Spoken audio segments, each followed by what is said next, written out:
la comédienne, et Johan, qui va danser. Et d'ailleurs, on a tardé un peu à communiquer sur la distribution, puisqu'on hésitait entre plusieurs danseurs. Et maintenant, les deux danseurs qui participeront au projet sont identifiés. Donc, Johan, c'est quelqu'un que je connais depuis très longtemps. Quand il était petit, il dansait chez Joseph Weiss. Joseph Weiss, c'est une chorégraphe qui était à Aix-en-Provence, qui a beaucoup travaillé avec les enfants. Et j'avais vu Johan la première fois dans une pièce qui s'appelait La vie en rose. C'était donné à l'amphithéâtre de la Verrière, donc à la Cité du Livre, il y a 15 ans. 15 ans, ouais, je pense. Voilà, c'est ça. Donc ouais. il était encore tout petit. J'avais 15 ans. Voilà. Et 15 ans plus tard, donc j'ai le plaisir et la joie de l'accueillir sur ce projet.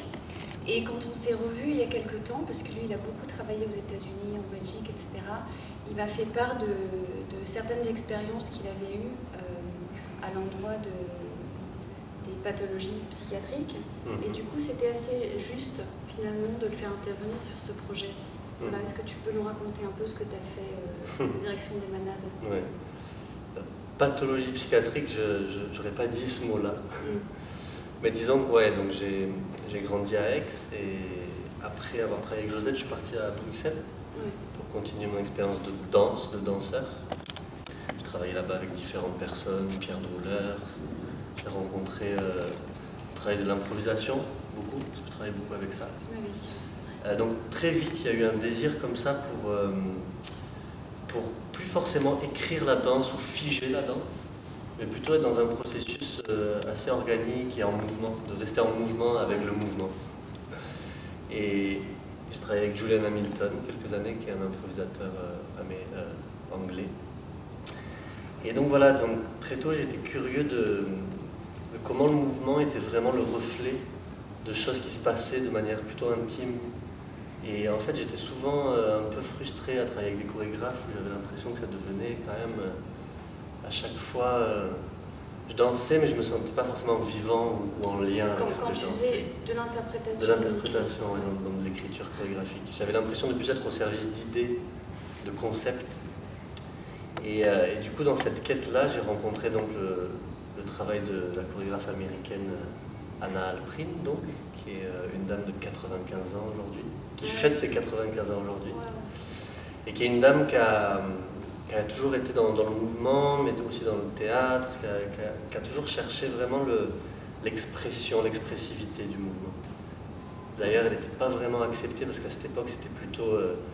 elle venait de San Francisco et c'était plutôt New York à l'époque. Plutôt quelque chose de plus abstrait, de plus neutre, de plus conceptuel.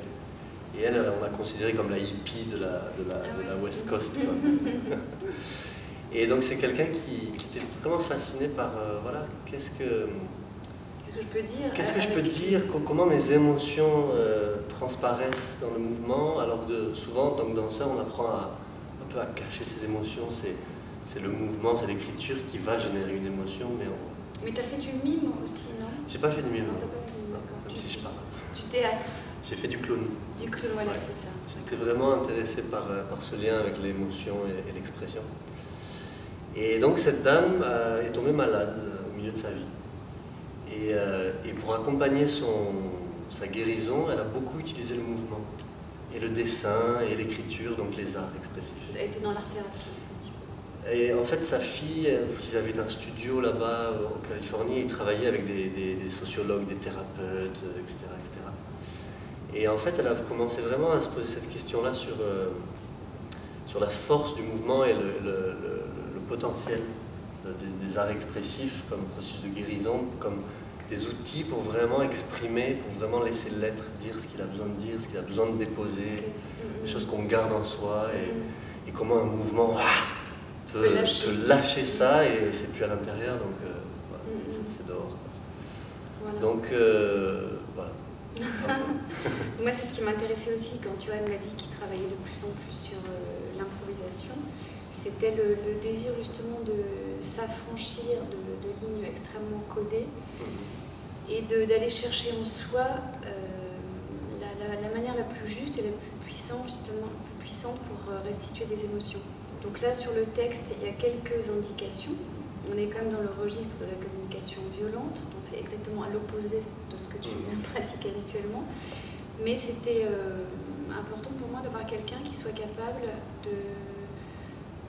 d'exprimer tout ça pour l'avoir vécu, pour l'avoir observé, et puis aussi pour le dénoncer.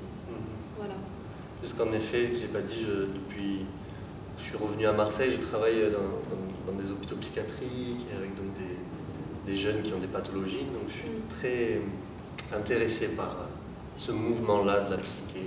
Voilà. Bon, donc on va faire quelques tentatives aujourd'hui sur les compositions de Yann. Voilà. De Johan. Ouais. Yann et Johan. Et pour moi, le défi, c'est aussi comment amener cet intérêt pour l'improvisation et les choses qui se créent aussi dans l'instant, de revivre. Comment appliquer ce mode-là d'écriture à une pièce avec un texte défini, des musiques définies.